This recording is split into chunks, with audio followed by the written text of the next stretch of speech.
মানিত viewers, আসসালামু আলাইকুম। 4/7/2025 তারিখ রংপুর জেলা স্কুল মাঠে বাংলাদেশ জামাতে ইসলামীর মহাসমাবেশে অগ্নিঝরা বক্তব্য দিয়েছেন জামাতে ইসলামীর সংগ্রামী আমির জনাব ডক্টর শফিকুর রহমান।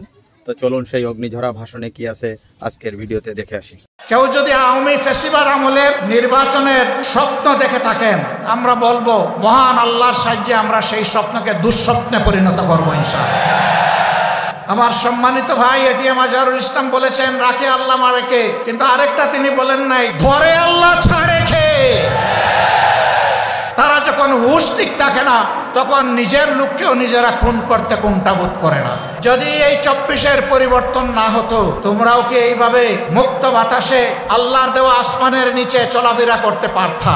এরা রাজনীতির শিষ্টাচার জানতো না ভাই, জানতো না বলেই তাদের অপকর্মের স্বাদ ভোগ করে তারা বিদায় নিল। একই অপকর্ম যদি এখন আর কেউ করে, তাহলে তাদের জন্য এর চাইতে ভয়ঙ্কর স্বাদ অপেক্ষা করছে। আর শুধু পাটগ্রাম নয়, সারা বাংলাদেশকে এখন পাটগ্রাম বানিয়ে ফেলছে একদল লোক। এই অবস্থায় সুষ্ঠু নির্বাচনের কল্পনাও করা যায় না।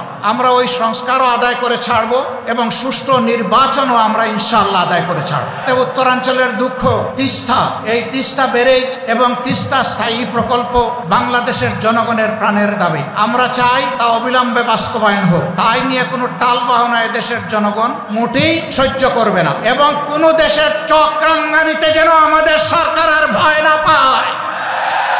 এদেশের 18 কোটি মানুষ যদি সরকার জনগণের পক্ষে থাকে, তাহলে 18 কোটি মানুষ সরকার যেই হোক তার পিছনে দাঁড়িয়ে যাবে ইনশাআল্লাহ।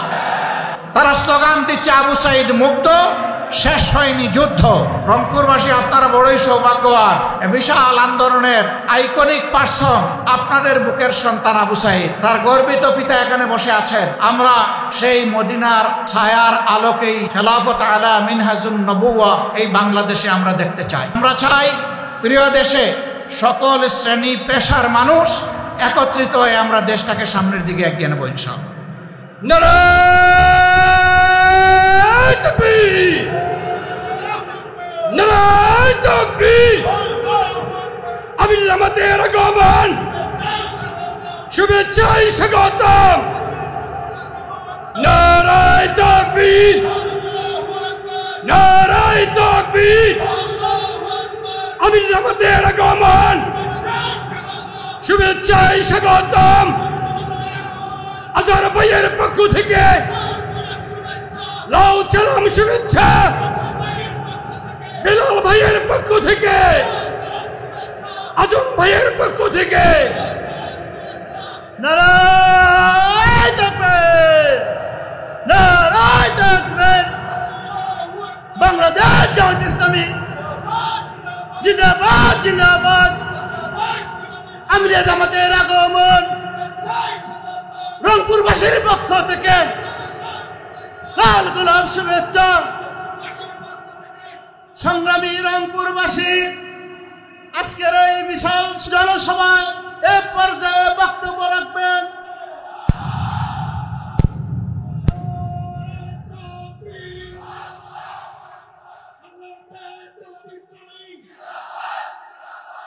আসসালামু আলাইকুম ওয়া রাহমাতুল্লাহ। প্রিয় রংপুরবাসী, আপনারা কেমন আছেন? কি জানি আপনাদের বাসায় কি বলে, কোনটা বাহে নাকি কি আমি বুঝতে পারতেছি না, এরকম কিছু। আলহামদুলিল্লাহ। হ্যাঁ,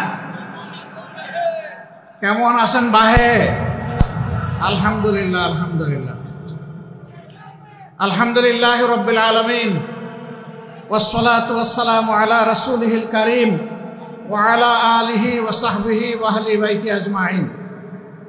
বাংলাদেশ জামাতে ইসলামী রংপুর জেলা এবং মহানগরী কর্তৃক আয়োজিত আজকের এই বিশাল জনসভার সম্মানিত সভাপতি, মঞ্চে বসা সহকর্মী, কেন্দ্রীয় নেতৃবৃন্দ, স্থানীয় নেতৃবৃন্দ, বন্ধু সংগঠনের সম্মানিত নেতৃবৃন্দ, শহীদ পরিবারের গর্বিত সদস্যবৃন্দ, বিভিন্ন ধর্মের সম্মানিত ভাইয়েরা, আজকের এই বিশাল জনসমুদ্রে উপস্থিত প্রিয় রংপুরবাসী এবং মিডিয়া জগতের আমার প্রিয় বন্ধুরা, আল্লাহ তাবারক ওয়া তাআলার অগণিত শুকরিয়া। কার্যত দুপুর 2টা থেকেই এই আয়োজন চলছে। প্রখর রোদের মধ্যে চামড়া পুড়িয়ে আপনারা কিন্তু জনসভার স্থল ত্যাগ করেন নাই, আপনারা বসে আছেন। আমি বিশ্বাস করি আজকে আপনারা এসেছিলেন আমাকে দেখার জন্য নয়, আপনারা এসেছিলেন একজন জীবন্ত শহীদকে দেখার জন্য। সম্মানিত ভাইরা, আপনারা জানেন স্বাধীনতার 54 বছর বাংলাদেশ জামাত ইসলামী তার সাধ্যমতো জনগণের সুখে দুঃখে পাশে থাকার চেষ্টা করেছে। জনগণের প্রত্যেকটি ন্যায় অনুগ্রহ দাবি আদায়ের জন্য সমান তালে ঘরে বাইরে লড়াই করেছে। এদেশের জনগণের ভোটের অধিকার নিশ্চিত করার জন্য কারো মাথায় যে প্রস্তাবনা আসে নাই, জামাতে ইসলামীর তৎকালীন আমির জনাব অধ্যাপক গোলাম আজম রাহিমাহুল্লাহ সর্বপ্রথম এই জাতির সামনে কেয়ারটেকার সরকারের প্রস্তাবনা উপস্থাপন করেছিলেন, যার ভিত্তিতে 91 সালে ওই কায়দায় একটা নির্বাচন হয়েছিল। পরপর আরো 2-3টি নির্বাচন হয়েছে। তারপর থেকে সেই কেয়ারটেকার সরকারকে খেয়ে ফেলা হয়েছে। সম্মানিত বন্ধুগণ, 15.5 বছর আমাদের অবস্থা আপনারা জানেন। আমাদের অনেক নেতৃবৃন্দকে খুন করা হয়েছে। দুইজন আমির, 2জন নায়েবে আমির, 2জন অ্যাসিস্ট্যান্ট সেক্রেটারি জেনারেল, 1জন নির্বাহী পরিষদ সদস্য, এরকম করে একেবারেই মাথা থেকে শুরু করে 11 জন নেতাকে আমাদের বুক থেকে ছিনিয়ে নেওয়া হয়েছে। আজকে জীবন্ত যে শহীদ আপনাদের সামনে দাঁড়িয়ে তার জীবনকে মহান আল্লাহর জন্য ওয়াকফ করে দিলেন এবং বাংলাদেশের জনগণের জন্য কাজ করার যে আকাঙ্ক্ষা ব্যক্ত করলেন, আমাদের ওই সমস্ত নেতৃবৃন্দ বেঁচে থাকলেও বাংলার প্রতিটি প্রান্তরে ঘুরে ঘুরে আজকের এই হতাশাগ্রস্ত জাতিকে তারা আশা জাগা নিয়ে কথা বলতেন। তারা জাতিকে নূতন করে পথ দেখাতেন। এই অন্ধকার থেকে বের হয়ে আসার উপায় কি? 15.5 বছর আমাদের সাথে যা করা হয়েছে সব আপনারা জানেন। আমি এই চর্বিত চর্বনে যাচ্ছি না। তারা অনেক মানুষকেই খুন করেছে, আবার আল্লাহর ইচ্ছায় অনেককে তারা খুন করতে পারেনি। আমার সম্মানিত ভাই এটিএম আজহারুল ইসলাম বলেছেন রাখে আল্লাহ মারেকে, কিন্তু আরেকটা তিনি বলেন নাই, ধরে আল্লাহ ছাড়ে খে। আল্লাহ তাআলা সহজে ধরেন না, কিন্তু ধরা খাইলে তার চঙ্গল থেকে কেউ বাঁচে না। মহান মাবুদের দরবারে হাজার শুকরিয়া। সম্মানিত নেতৃবৃন্দ অন্যায়ের কাছে এক মুহূর্তের জন্য মাথা নত করেন নাই। আল্লাহর দেওয়া সম্মানের মাথা বারবার লুটিয়ে পড়েছেন, মাটিতে নত করেছেন, কিন্তু দুনিয়ার কোনো অপশক্তির চক্রাঙ্গানিকে তারা পরোয়া করেন নাই। কোন লোভ লালসার দিকে ফিরে তাকাননি, হুমকি দমকিকে পাত্তাই দেননি, বরঞ্চ ফাঁসির মঞ্চে গিয়েছেন হাসতে হাসতে। কারণ তারা জানেন যে অভিযোগ তাদের বিরুদ্ধে করা হয়েছে এটি 16 আনা মিথ্যা। আর জনাব আজহারুল ইসলাম ভাইয়ের মামলা রায়ের মধ্য দিয়ে প্রমাণ হয়েছে এটা আসলেই 16 আনা মিথ্যা। তারা যদি বেঁচে থাকতেন, আমরা আদালতের আশ্রয় নিতাম, আমরা নিশ্চিত একই ন্যায় বিচার, একই রায় আমরা পেতাম। কোনো আফসোস নাই, কোনো আফসোস নাই। আমাদের বাগানের শ্রেষ্ঠ ফুলগুলাকে দিনের জন্য, এই জাতির জন্য আল্লাহ তাআলা কবুল করেছে, আলহামদুলিল্লাহ। শুধু আল্লাহ তাআলার দরবারে আরজ করি, হে আল্লাহ, তোমার এই বান্দাগুলাকে মর্যাদাবান শহীদের কাতারে মিশিয়ে দাও। হযরতে হামজা রাদিয়াল্লাহু তাআলা আনহুর মিছিলের কর্মী হিসেবে কবুল করো। হাসরের দিন হযরতে হামজা রাদিয়াল্লাহু তাআলা আনহু তার নেতৃত্বের মিছিলে তারা যেন সামনের কাতারে থাকতে পারেন। আমার সম্মানিত ভাইরা, তারা জীবন দিয়ে শিখিয়ে গেছেন দেশকে ভালোবাসলে, মানুষকে ভালোবাসলে, আল্লাহকে ভালোবাসলে আর কাউকে ভয় করতে নাই। সুতরাং জীবন দেওয়ার জন্য প্রস্তুত হও, লড়াই চালিয়ে যাও। মানবতার মুক্তি নিশ্চিত না হওয়া পর্যন্ত তোমাদের লড়াই যেন অব্যাহত থাকে। আমাদের রেখে যাওয়া এই কাজের জন্য তোমরাই পূর্ণতা বিধান করতে পারো। মহান আল্লাহর দরবারে সেই দোয়া করছি। আফসোসের বিষয় এই যে আবু সাইদদের শাহাদতের জীবন বাজি রাখা লড়াই এবং জীবন উৎসর্গ করার বিনিময়ে আজকে বাংলাদেশের মানুষ, আমরা যারা মুক্তি পেলাম, তারা কেন ধৈর্য ধরতে পারছি না কেন? চতুর্দিকে পত্রিকার পাতা খুললে, স্যাটেলাইট মিডিয়ার সামনে দাঁড়ালে, বসলে আজকে বাংলাদেশের কোনো না কোনো এলাকায় আমরা বীভৎস কিছু মানুষের থাবা দেখতে পাচ্ছি। আমার মায়ের ইজ্জতের উপরে আমি এই থাবা দেখছি, মানুষের জীবনের উপরে এই থাবা দেখছি, জনগণের সম্পদের উপরে এই থাবা দেখছি। এমনকি দিশাহারা হয়ে তারা যখন হুঁশ ঠিক থাকে না, তখন নিজের লোককেও নিজেরা খুন করতে কুণ্ঠাবোধ করে না। কেন রে ভাই তোমাদের এই অবস্থা? যদি এই 24-এর পরিবর্তন না হতো, তোমরাও কি এইভাবে মুক্ত বাতাসে আল্লাহর দেওয়া আসমানের নিচে চলাফেরা করতে পারতা? নিশ্চয়ই পারতা না। আমরা বিশ্বাস করি এই পরিবর্তনে আন্দোলনে সকল বিরোধী দলেরই সীমাহীন ত্যাগ এবং কুরবানি জড়িত রয়েছে। সবার উপর অত্যাচার করা হয়েছে, আলিম উলামাকে খুন করা হয়েছে, গুম করা হয়েছে, মানুষকে পদে পদে অপদস্থ করা হয়েছে। শেষবার যখন আমাকে গ্রেফতার করা হয়েছিল, তখন বেশ কিছু আলিম উলামার সাথে জেলে, চলন্ত প্রিজন ভ্যানে এবং আদালতের কাস্টডিতে তাদের সাথে আমার দেখা হতো। বয়োবৃদ্ধ আলিম, তাদের হাতে ছিল হাত কড়া পরানো, পায়ে ছিল লোহার বেড়ি। আপনারা দেখেছেন যে জীবন্ত শহীদ আজকে এখানে দাঁড়ালেন, তার মতো একজন সম্মানিত দায়িত্বশীল নেতার পায়েও তারা বেড়ি পরাতে কুণ্ঠাবোধ করে নাই। এরা ছিল রাজনীতির নামে শিষ্টাচারবিহীন এক প্রজাতি। এরা রাজনীতির শিষ্টাচার জানতো না ভাই, জানতো না বলেই তাদের অপকর্মের স্বাদ ভোগ করে তারা বিদায় নিল।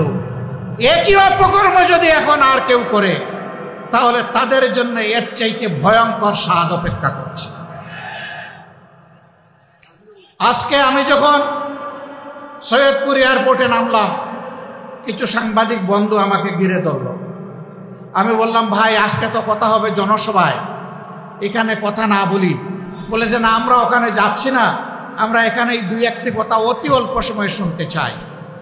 এর মধ্যেই প্রথম প্রশ্ন, বর্তমান পরিবেশে আপনি কি মনে করেন সুষ্ঠু নির্বাচন সম্ভব? আমি বললাম, আমি কি বলবো, পাটগ্রাম তো আপনাদের একেবারে কাছে। পাটগ্রামে কি হচ্ছে, কি হয়েছে আপনারা দেখতে পাচ্ছেন। আর শুধু পাটগ্রাম নয়, সারা বাংলাদেশকে এখন পাটগ্রাম বানিয়ে ফেলছে একদল লোক। এই অবস্থায় সুষ্ঠু নির্বাচনের কল্পনাও করা যায় না। সুষ্ঠু নির্বাচনের জন্য কতগুলো মৌলিক সংস্কার অবশ্যই করতে হবে। আমরা সেই সংস্কারগুলোর কথা বলেছি। আমরা ওই সংস্কারও আদায় করে ছাড়ব এবং সুষ্ঠু নির্বাচনও আমরা ইনশাআল্লাহ আদায় করে ছাড়ব। কেউ যদি আওয়ামী ফ্যাসিবাদ আমলের নির্বাচনের স্বপ্ন দেখে থাকেন, আমরা বলবো মহান আল্লাহর সাহায্যে আমরা সেই স্বপ্নকে দুঃস্বপ্নে পরিণত করবো ইনশাআল্লাহ। এ স্বপ্ন বাস্তবায়ন হতে দেওয়া হবে না, কোনো প্রশাসনিক কু করতে দেওয়া হবে না, ভোট কেন্দ্রে কোনো হস্তান্তর চলবে না, কালো টাকার কোনো খেলা সহ্য করা হবে না।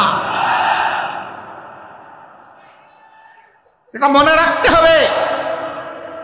আবু সাইদের সঙ্গীরা, তারা কয়েকশো জন দুনিয়া থেকে বিদায় নিয়েছে, শিক্ষা রেখে গিয়েছে, আওয়াজ তুলে গিয়েছে যে আমাদের এই লড়াই অব্যাহত থাকবে। এই জন্য এরা বলেছে বৈষম্যহীন একটা মানবিক সমাজ প্রতিষ্ঠিত না হওয়া পর্যন্ত। তারা স্লোগান দিচ্ছে আবু সাইদ মুক্ত, শেষ হয়নি যুদ্ধ। রংপুরবাসী আপনারা বড়ই সৌভাগ্যবান, বিশাল আন্দোলনের আইকনিক পার্সন, আপনাদের বুকের সন্তান আবু সাঈদ, তার গর্বিত পিতা এখানে বসে আছেন, শহীদ পরিবারের অন্যান্য সদস্যবৃন্দ বসে আছেন। আমরা মহান দরবারে, মহান রব্বে কারিমের দরবারে নত শিরে শুকরিয়া আদায় করি, আল্লাহর দরবারে দোয়া করি এই পরিবারগুলোর নিরাপত্তার দায়িত্ব আল্লাহ যেন গ্রহণ করেন, এই পরিবারগুলোকে আল্লাহ তাআলা দুনিয়া আখিরাতে যেন সম্মানিত করেন। এই পরিবারের সদস্যরা লড়াইয়ের যে সবক, যে শিক্ষা এই জাতিকে শিখিয়ে গেছে, আমরা যেন বুকে ধারণ করে মানবতার মুক্তির জন্য সেই লড়াই চালিয়ে যেতে পারি। আবু সাঈদের সঙ্গীরা, তোমরা জেগে উঠো আরেকবার। তোমরা বৈষম্যহীন সমাজের জন্য লড়াই করেছিলে, আমরা তোমাদের জন্যই একটা নিরাপদ বাংলাদেশ মহান আল্লাহর সাহায্য নিয়ে গড়ে রেখে যেতে চাই। যুবকদের হাতগুলা সামনে যেন মজবুত থাকে, নির্বাচনের সময় কেউ যেন কোনো অপকর্ম করার সুযোগ না পায়। জনগণের ন্যায্য ভোটে যারাই নির্বাচিত হবে, বাংলাদেশ জামাতে ইসলামী তাদেরকে অভিনন্দন জানানোর জন্য এখন থেকে প্রস্তুত। আর আল্লাহ রাব্বুল আলামিন যদি এই জাতের খেদমতের জন্য আমাদেরকে কবুল করেন, তখন আমরা এই যুবকদেরকে বুকে ধারণ করে সামনে এগিয়ে যাব ইনশাআল্লাহ।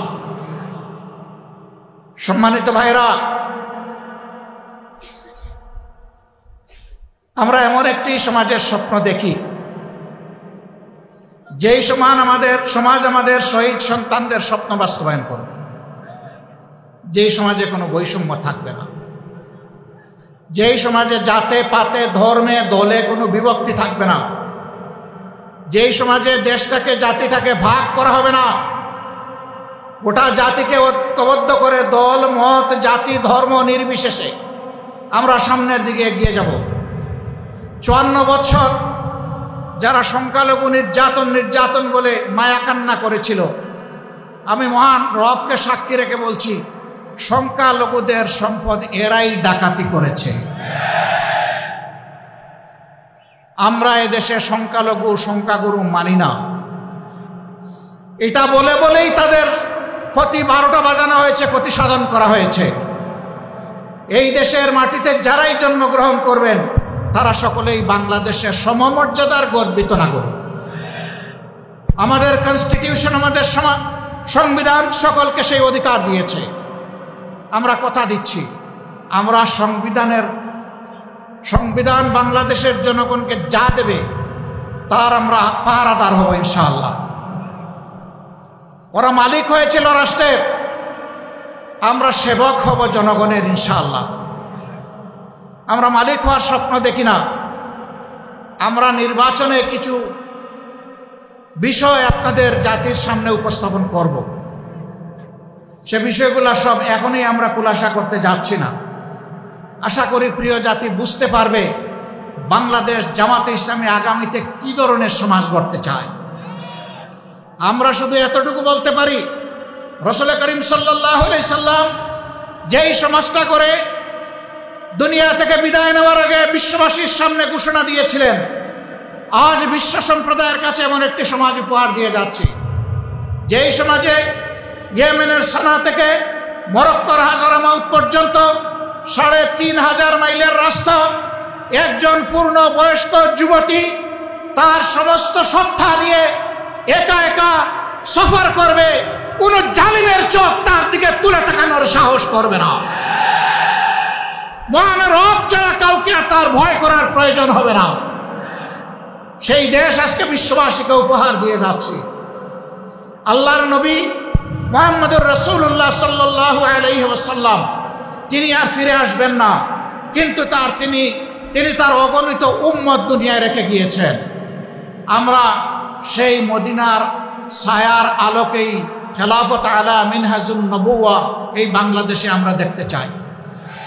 খেলাফতের নাম শুনলে, শরিয়ার কথা শুনলে অনেকে গায়ের লোম খাড়া হয়ে যায়, কারণ তাদেরকে শোনানো হয় ঘর থেকে বের হইতে পারবা না, মন মতো পোশাক পরিচয় তোমরা পড়তে পারবা না, এবং তোমরা যা ইচ্ছা তাই বলতে পারবা না, করতে পারবা না।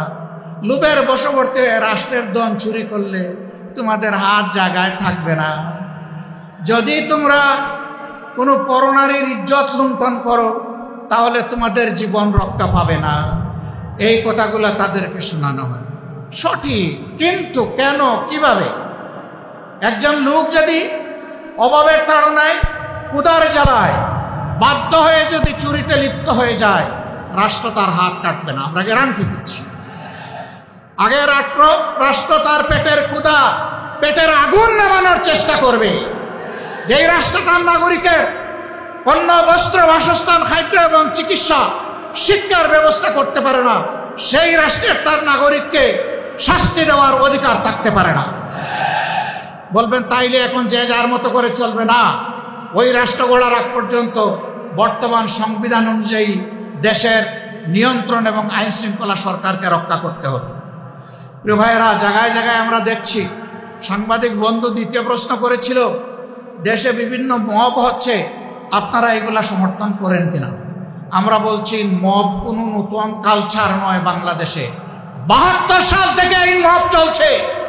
72 সালে স্বাধীন বাংলাদেশে নারীদের স্তন কেটে মালা বানিয়ে গলায় পড়েছে এমন কুলাঙ্গার এখনো বাংলাদেশে জীবিত আছে।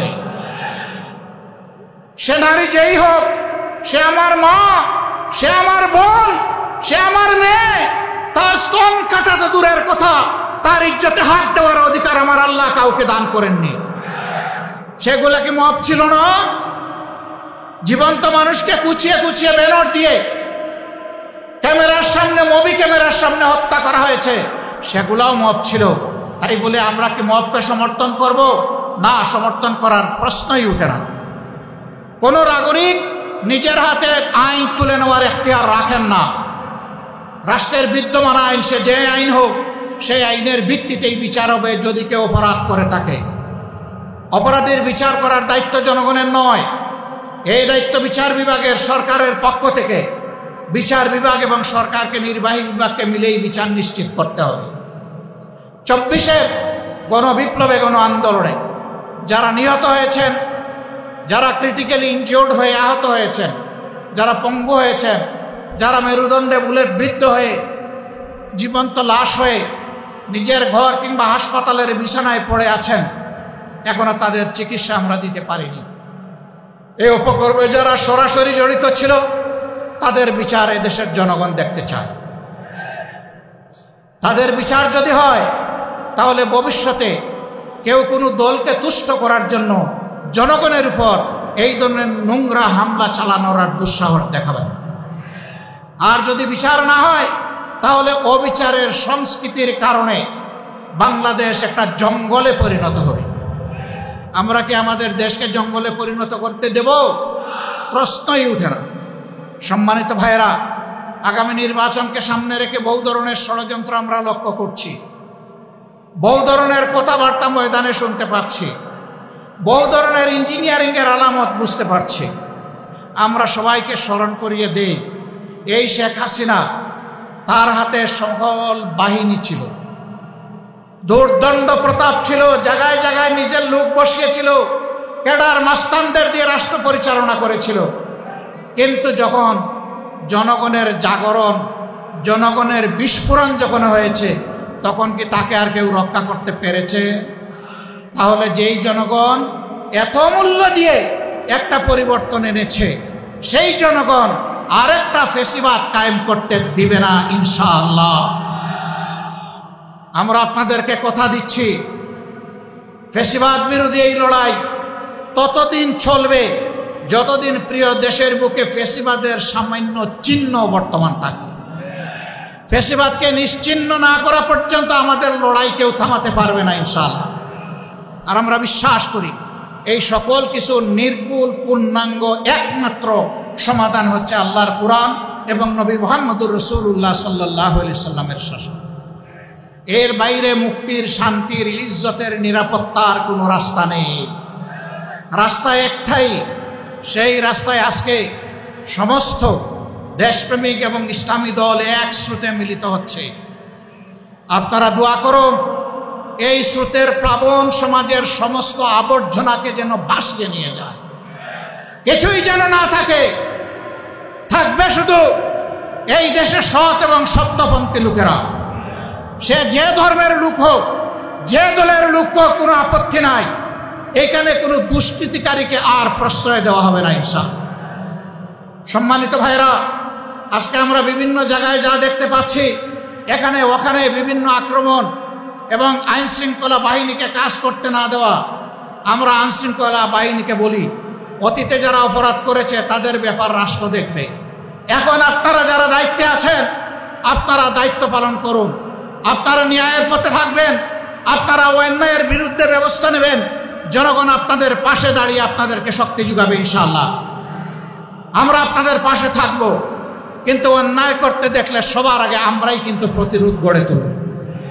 অতএব অন্যায়কারীদের পক্ষ নেবেন না, ফ্যাসিস্ট কারো পক্ষ নেবেন না, জনগণের পক্ষে থাকবেন, কারণ জনগণ আপনাদেরকে রাষ্ট্রের এই দায়িত্ব দিয়েছে। অতএব জনগণের বিরুদ্ধে যারা যায় তাদের কি পরিণতি হয়েছে সেদিকে একটু তাকালেই চলবে। আমরা চাই না বারবার এই দেশে একই পরিণতি যেন আরো কিছু মানুষকে ভোগ করতে হয়, বরঞ্চ আমরা চাই প্রিয় দেশে সকল শ্রেণী পেশার মানুষ একত্রিত হয়ে আমরা দেশটাকে সামনের দিকে এগিয়ে নেব ইনশাআল্লাহ। সে দেশটা কেমন হবে? সেই দেশের যুবকরা বেকারত্বের অভিশাপে ইনশাআল্লাহ ভুগবে না। আমরা তাদেরকে নৈতিক এবং বাস্তবিক এমন শিক্ষা তাদের হাতে তুলে দিতে চাই যে শিক্ষা শেষ সাথে সাথে তার হাতে আসবে একটি কাজ। তিনি উদ্যোক্তাও হতে পারেন, আবার কোনো জায়গায় চাকরিও করা লাগতে পারে। যার জন্য যেটা প্রযোজ্য তার হাতে ইনশাআল্লাহ এটা পৌঁছে যাবে।